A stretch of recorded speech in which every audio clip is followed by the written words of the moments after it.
ভিডিওটা দেখবে 5 মিনিটে আর রান্নাটা করবে মাত্র 10 মিনিটে। তোমরা তো জানোই আমার রেসিপি মানে ইউনিক তো হবেই। না থাকছে এই রান্নার মধ্যে আদা আর না থাকছে রসুন।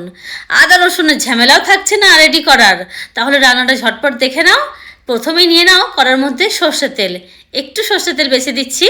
তারপরে দিয়ে দেবো গোটা গরম মশলা, একটা স্টার ফুল দিলাম, জিরে আছে, আর গোটা গরম মশলা তেজপাতাও দিয়ে দিচ্ছি। তারপর মশলা থেকে একটা সুন্দর গন্ধ বেরিয়ে এলে দিয়ে দেবো আমি একই প্লেটের মধ্যে নিয়ে নিয়েছি 5টা টমেটো মিডিয়াম সাইজের, আর 3 থেকে 4টে পেঁয়াজ আমি খালি লম্বা করে কেটে নিয়ে আর পেটেলগুলো বার করে নিয়েছি।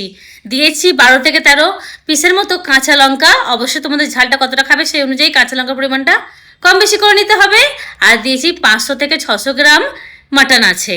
এবার 1 থেকে 1.5 চামচ কাশ্মীরি লঙ্কার গুঁড়ো দিয়ে দিলাম, আর হাফ চামচের মতো দিয়ে দিলাম হলুদ গুঁড়ো।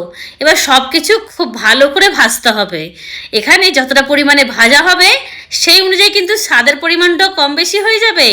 এবার দিয়ে দিলাম 1.5 চামচের মতো নুনটা দিয়ে এবার খুব ভালো করে ভাজতে হবে। ভাজতে ভাজতে মানে টমেটোটা একদম বেশ নরম হয়ে যাবে। খুব ভালো করে একটু ভেজে নিয়েছি। এবার একটু ঢাকা দিয়ে রেখে দিই, 10 মিনিটের মতো একটু ঢাকা দিয়ে রেখে দিচ্ছি যাতে ভাজাটা খুব ভালো হয়। 10 মিনিট পর খুলছি, তোমরা দেখলেই বুঝতে পারবে। দেখো টমেটো একদম নরম হয়ে গেছে, টমেটো সেদ্ধ হয়ে গেছে, পেঁয়াজ সেদ্ধ হয়ে গেছে, কাঁচা লঙ্কাও একদম সেদ্ধ হয়ে গেছে। এবার দিয়ে দেবো আমি আলু। এখানে আমি আলু 4টে আলু পিস দিচ্ছি, মানে 2টো আলু 4 ভাগ করে নিয়েছি। অবশ্যই তোমরা কতটা পরিমাণে এই রান্নাটা করবে সেই অনুযায়ী সব উপকরণ কিন্তু একটু কম বেশি করে নিতে হবে। এবার আলুটাও খুব ভালো করে সব কিছুর সঙ্গে ভেজে নেব।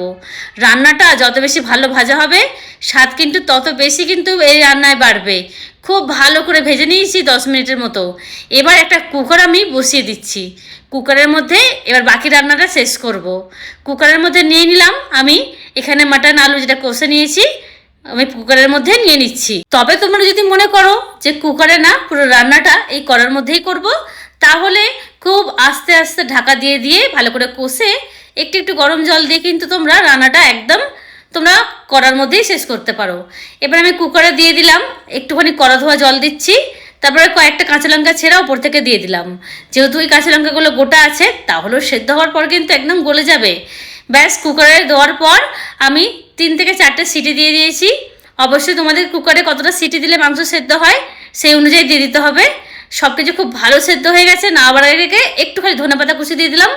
ব্যাস তৈরি হয়ে গেল আমাদের ঝাল টকটক চিলি টমেটো মাটন। রান্নাটা তোমাদের কেমন লাগলো, ইউনিক লাগলো কিনা প্লিজ কমেন্ট করে জানিও। আর ভালো লাগলে তোমাদের টাইম লাইনে শেয়ার করে দিও। এই রান্নাটা সব কিছুর সঙ্গে ভালো লাগবে খেতে।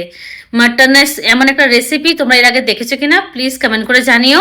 ভাত, রুটি, তন্দুরি, জিরা রাইস, ঘি রাইস সব কিছুর সঙ্গে এই রান্নাটা ভালো লাগবে। আর কত অল্প সময় হয়ে গেল তোমরা দেখেই বুঝতে পারলে।